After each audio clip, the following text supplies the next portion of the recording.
Ciao a tutti dormiglioni, come state? Spero tutto bene.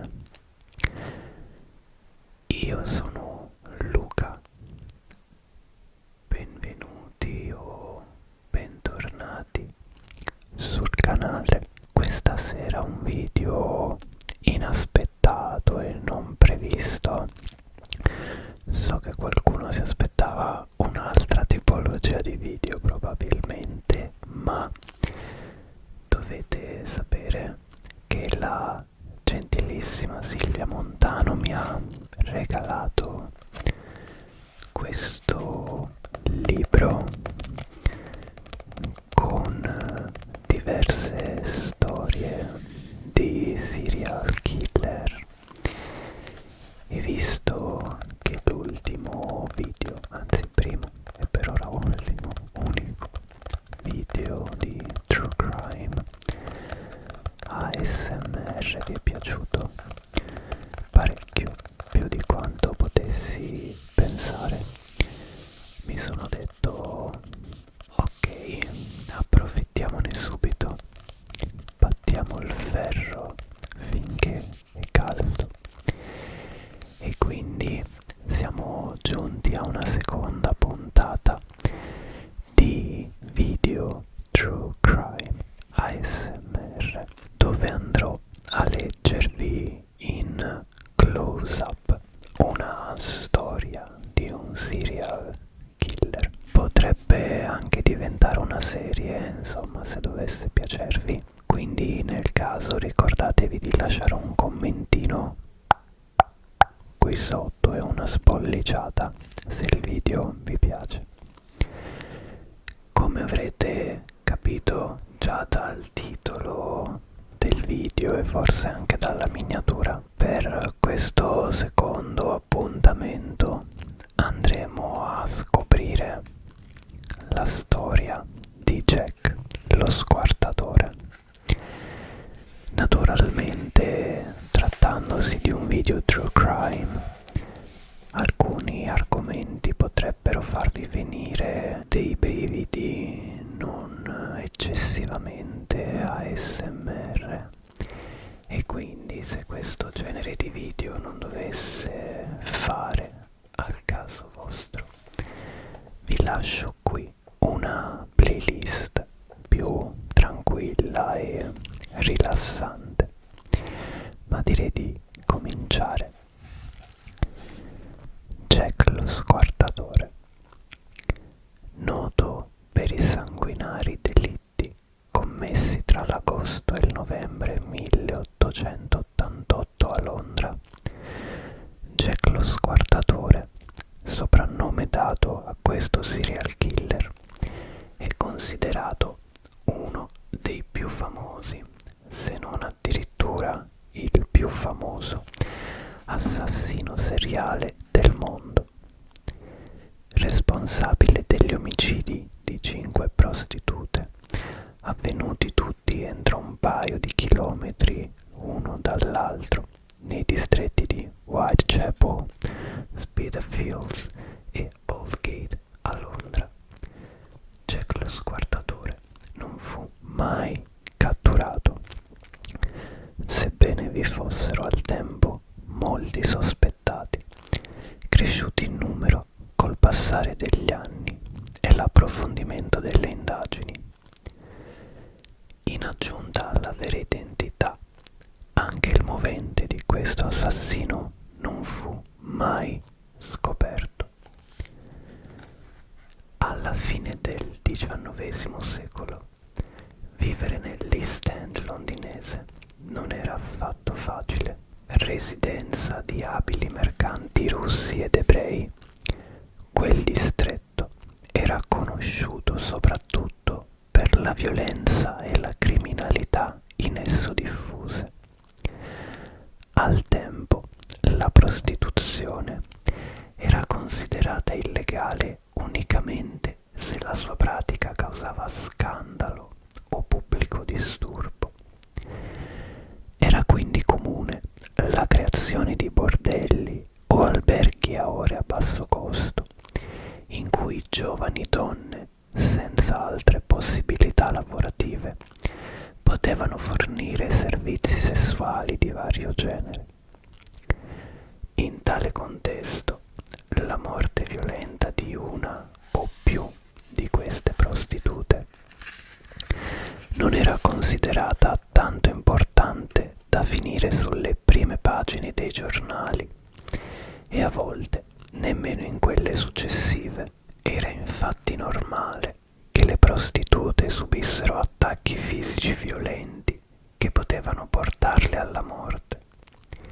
Solo nel caso le modalità dell'assassinio fossero fuori dal comune se ne trovava traccia sulla stampa. Tuttavia, la serie di omicidi iniziata nell'agosto 1888 fu tanto sanguinaria e disturbante da divenire il centro di interesse e panico della popolazione dell'East End in quei mesi. I casi furono caratterizzati da una tale violenza da suggerire che la mano colpevole fosse guidata da una mente sociopatica, alienata rispetto alla normalità e non comprensibile dai cittadini londinesi, persino in quei distretti avvezzi alla violenza. Infatti, Jack lo Squartatore non solo uccise le sue vittime con un coltello, ma le mutilò pesantemente, dando l'impressione che detestasse in maniera profonda l'intero genere femminile. Le mutilazioni furono inferte in maniera così inusuale da far pensare che l'assassino avesse ottima conoscenza dell'anatomia umana. In ordine cronologico, le vittime dello Squartatore furono Mary Ann Polly Nichols, uccisa il 31 agosto 1888, Annie Chapman, uccisa l'8 settembre 1888, Elizabeth Stride, uccisa il 30 settembre 1888, Catherine Edowis, uccisa il 30 settembre 1888, e Mary Jane Kelly, uccisa il 9 novembre 1888. Il modus operandi dell'assassino prevedeva l'aggressione delle prostitute all'aperto, con una ferita mortale alla gola. L'unica eccezione a questo modo di agire fu l'assassinio di Mary Jane Kelly, che avvenne al chiuso, consentendo a Jack lo Squartatore di agire indisturbato. Le mutilazioni del corpo della vittima furono perciò molto maggiori rispetto alle altre. Tra le donne uccise, la sola che non venne mutilata fu Elizabeth Stride. Si pensa che ciò avvenne perché l'assassino fu interrotto durante l'esecuzione del crimine. L'imprevisto lo spinse a cercare una seconda vittima quella stessa notte, 30 settembre, così da portare a termine il suo rituale. Jack lo Squartatore era un criminale che non disdegnava esporsi. Infatti, gli omicidi avvennero sì di notte, ma in strade densamente frequentate. L'assassino non mancava comunque di abilità criminale, in quanto, nonostante 4 omicidi avvennero all'aperto, nessun testimone lo colse in flagrante durante le sue azioni criminali, né seppe fornire una descrizione dettagliata del suo aspetto fisico. Molti degli autori che discussero gli omicidi, al tempo o successivamente, ritengono che Jack lo Squartatore fosse affetto da una devianza sessuale, in quanto tutti gli omicidi furono perpetrati perpetrati a danno di prostitute e le mutilazioni subite dalle stesse furono principalmente circoscritte all'addome. È particolare l'attribuzione del soprannome di Jack lo Squartatore. Esso deriva da una lettera scritta da qualcuno che si attribuì gli omicidi, pubblicata dalla stampa al tempo delle aggressioni. Un secondo soprannome, Grembiule di Cuoio, fu attribuito allo stesso soggetto per circoscrivere la sua attività nell'ambito della macellazione.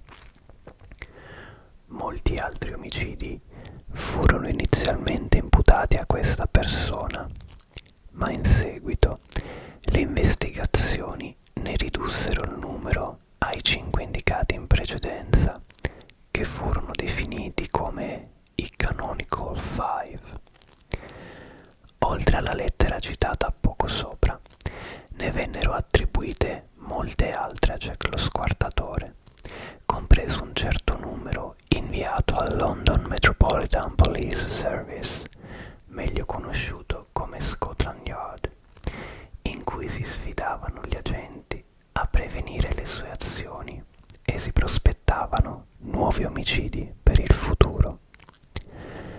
Nella lettera conosciuta come Dall'inferno, l'autore sostenne di aver incluso metà del rene mancante di Catherine Eddowes, mentre l'altra metà sarebbe stata mangiata dall'assassino, come riportato nello scritto. Oggi tutte le lettere, eccetto questa, sono considerate false, scritte da cronisti in cerca di materiale che facesse scalpore. Tra i falsi è naturalmente inclusa anche la lettera da cui lo Squartatore ottenne il suo soprannome. Oltre alla lettera ritenuta originale, vi è solo un altro indizio considerato appartenente al vero assassino. Esso fu ritrovato nella notte del doppio evento, il 30 settembre 1888, quando furono assassinate Elizabeth Stride e Catherine Eddowes. Si tratta di frammenti del grembiule insanguinato della Eddowes, rinvenuti a poca distanza dal luogo del delitto. Si ritiene che furono gettati dopo che Jack lo Squartatore se ne fu servito per ripulirsi le mani sporche di sangue. Su un muro, nei pressi del luogo in cui furono abbandonati questi indizi, fu anche rinvenuta una scritta effettuata col gesso, riportante la frase di difficile comprensione: gli ebrei sono uomini che non vengono mai biasimati per alcuna ragione. La frase, in realtà, non fu mai registrata accuratamente nei documenti d'indagine, in quanto fu rimossa per non incitare la popolazione dell'East End londinese ad attacchi antisemiti. Questa imprudente azione non permise di verificare se quella scritta fosse realmente collegata allo Squartatore. Gli omicidi di Jack lo Squartatore terminarono nell'autunno 1888, ma anziché tranquillizzare la popolazione, questo fatto, unito alla mancata cattura dell'assassino, rese ancora più inquieti gli abitanti di Londra. In assenza di risposte definitive, la figura dello Squartatore assunse contorni sempre più sfumati e inquietanti, a cui si aggiunse un'ampia gamma di false testimonianze e mitomania che trasformarono questo assassino seriale in un'icona criminale a cui si è ancora interessati dopo più di 130 anni dai fatti. Sono state costruite molte teorie su chi fosse davvero Jack lo Squartatore e quali motivi lo spingessero a uccidere. Sono stati proposti più di 100 possibili sospettati nell'arco degli anni, dal famoso pittore vittoriano Walter Sickert fino al nipote della regina Vittoria.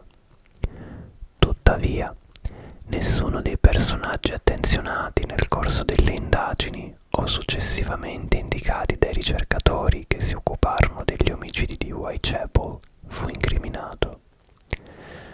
Col passare del tempo, le accuse divennero sempre più straordinarie e in un certo modo assurde. La grande abilità nel sezionare i corpi da parte di Jack lo Squartatore fece cadere i sospetti su diversi studenti di medicina appartenenti alla borghesia londinese, come pure su un macellaio di origine ebraica. Addirittura si arrivò a ipotizzare che l'assassino fosse in realtà una donna vestita da uomo, una levatrice che si travestiva di tanto in tanto per portare a termine i propri rituali sulle prostitute. Un'altra teoria popolare fu che l'assassino fosse stato infettato da sifilide proprio da una prostituta.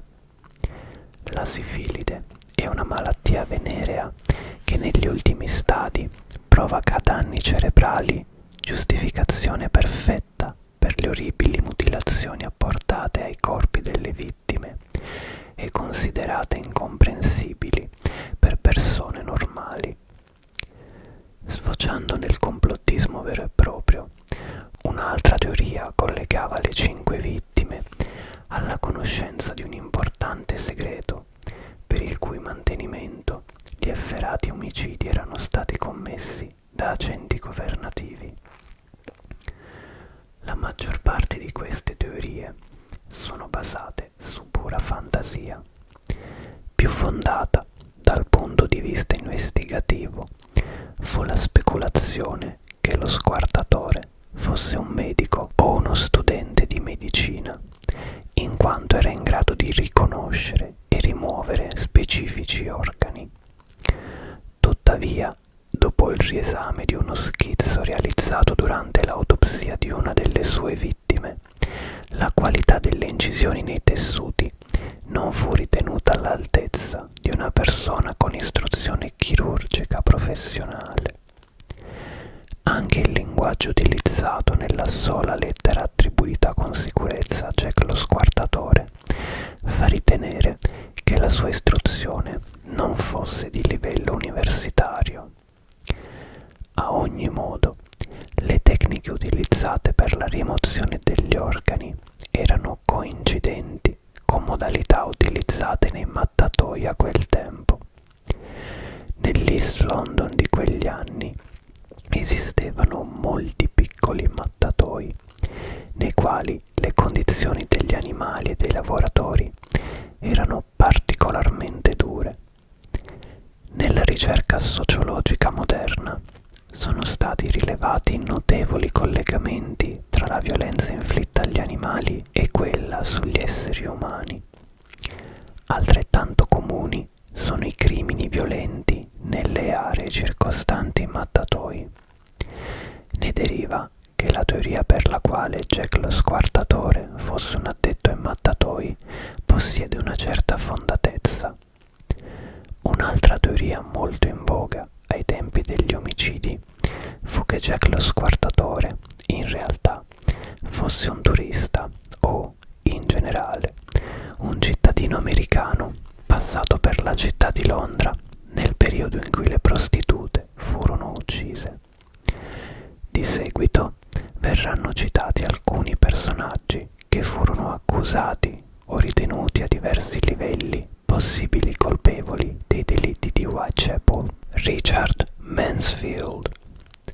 Mansfield era un attore americano nato nel 1857. Nel 1887 iniziò a recitare nel ruolo che lo avrebbe reso immortale, il doppio personaggio di Dr. Jekyll e Mr. Hyde. Nell'agosto 1888 Mansfield fu di scena a Londra, dove organizzò il famoso Lyceum Theatre nel West End. L'esibizione fu un tale successo che la sua trasformazione sul palcoscenico nel mostruoso Mr. Hyde fece svenire alcune donne tra il pubblico e persino uomini adulti ebbero paura ad andare a casa da soli dopo la rappresentazione. I sospetti nacquero per pura casualità dal fatto che la rappresentazione teatrale coincise con l'inizio degli omicidi di Jack lo Squartatore. Infatti, solo 2 giorni dopo la prima dello spettacolo fu rinvenuto il cadavere di Martha Tabram, che, nonostante non sia ricompresa tra le Canonical Five, è ritenuta da molti studiosi la prima vittima dello Squartatore. Le indagini delle autorità portarono a ritenere che l'assassino seriale fosse del tutto normale durante il giorno, prima di trasformarsi in un mostro nel corso della notte. E non bisogna dimenticare che il dottor Jekyll era, appunto, un medico, come inizialmente si ritenne fosse anche Jack lo Squartatore. Troppe coincidenze per non far pensare al pubblico dello spettacolo teatrale che l'attore, così bravo a rappresentare in scena la trasformazione tra i due personaggi, fosse il colpevole degli efferati omicidi di Whitechapel. Nonostante i sospetti, non furono mai trovate prove al tempo o in seguito che Richard Mansfield fosse il vero assassino. Dottor Francis J. Tumblety. Un altro visitatore americano si trovava a Londra nel periodo degli omicidi, il dottor Francis J. Tumblety. La sua reputazione non era immacolata nemmeno prima di finire sospettato come Jack lo Squartatore, ma per ragioni completamente diverse. Egli era infatti un ciarlatano di New York, divenuto ricco vendendo rimedi indiani e tonici. A renderlo più sospetto vi era la sua innata capacità di mentire e un presunto profondo odio nei confronti delle prostitute. Anche il suo arrivo a Londra coincise con l'inizio degli omicidi dello Squartatore. In quel periodo fu arrestato per atti contro la morale pubblica, cosa che lo rese sospetto anche per i fatti di Whitechapel. Certamente equivoca fu la fuga di Tumblety da Londra poco dopo l'ultimo omicidio dello Squartatore nel novembre 1888. Da quel momento non fu più possibile rintracciarlo. H. Holmes. Molti personaggi sospettati nel caso di Jack lo Squartatore sono stati aggiunti in tempi recenti alla già lunga lista redatta dalla polizia ai tempi degli omicidi. Tra questi risalta per la sua carriera criminale il dottor Henry Howard Holmes. Egli confessò di aver ucciso 27 persone nel suo famigerato hotel dell'Illinois alla fine del XIX secolo. Il suo modus operandi era semplice e terribile. Attirava con l'inganno le vittime nel suo hotel trasformato in casa degli orrori, pieno di trappole e strumenti di tortura. Sebbene Holmes e lo Squartatore appaiano a prima vista assassini molto differenti tra loro, a una seconda analisi si possono trovare alcune similitudini. Entrambi furono assassini seriali metodici e calcolatori, con una predilezione per la dissezione delle vittime. Ipotizzando che l'ultimo omicidio dello Squartatore abbia portato a un cambiamento del modus operandi dello Squartatore, da opportunista omicidia di strada a metodico dissezionatore da interni, si può anche supporre che Holmes abbia sperimentato le proprie fantasie per le vie malfamate di Londra, prima di evolversi e trasformare la propria abitazione a Chicago in un vero inferno. A sostegno di questa linea interpretativa solo alcune prove molto circostanziali reperite nel 2018 dal pronipote di Holmes, le quali lo collegherebbero alle lettere dello squartatore. Il problema, come è già stato sottolineato, è che esse sono oggi considerate tutte false tranne una. Siamo forse di fronte al desiderio di un serial killer di sfruttare la notorietà di un altro?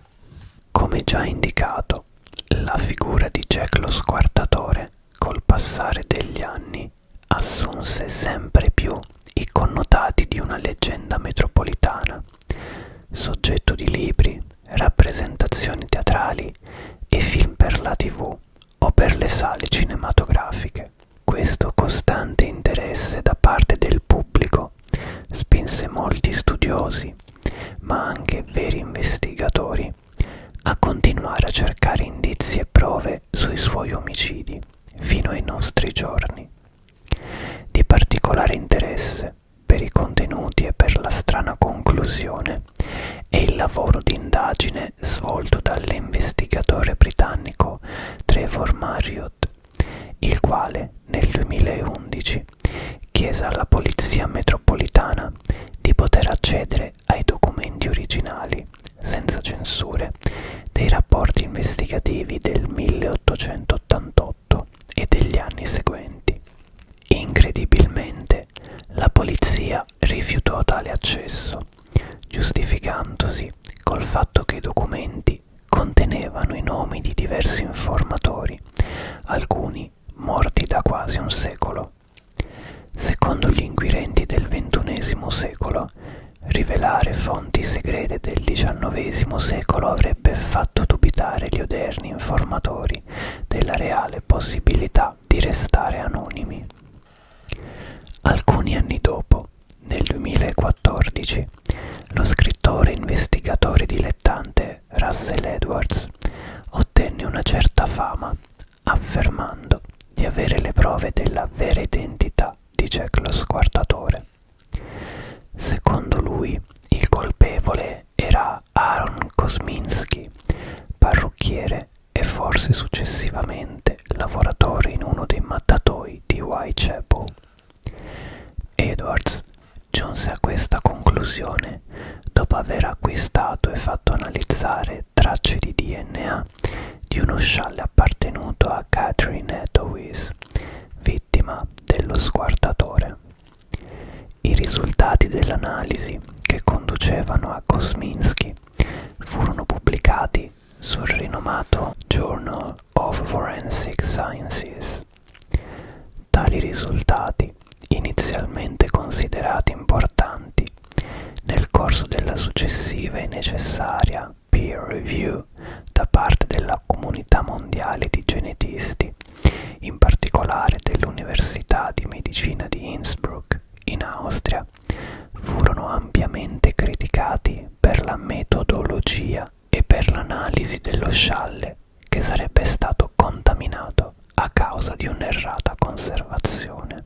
Quindi, nonostante il lavoro di investigatori, autori e scienziati, la vera identità di Jack lo squartatore è ancora ignota anche ai giorni nostri, ed è forse questo suo sfuggevole anonimato che rende ancora più inquietante la sua orribile carriera criminale. Beh, che ne dite? Sicuramente molto meglio non avere un vicino del genere, no? Meglio dei vicini più tranquilli. Io vi chiedo scusa in ritardo se alcuni nomi sono stati letti in modo errato, ma devo ammettere che alcune pronunce non ho proprio idea di come si pronuncino correttamente in inglese, quindi sono andato un po' a caso e magari in vari punti ho usato pronunce diverse. Sappiate che è per questo motivo. Bene, questa seconda puntata di True Crime ASMR termina qui. Come vi dicevo all'inizio, se l'idea vi piace, fatemelo sapere con un commentino qui sotto e lasciando una spolliciata. Poi se volete supportare me e il canale gratuitamente, se non lo avete ancora fatto, non dimenticate di iscrivervi anche al canale. Io vi ringrazio per essere stati con me fino a questo punto. Ci vediamo in un prossimo video. Ciao!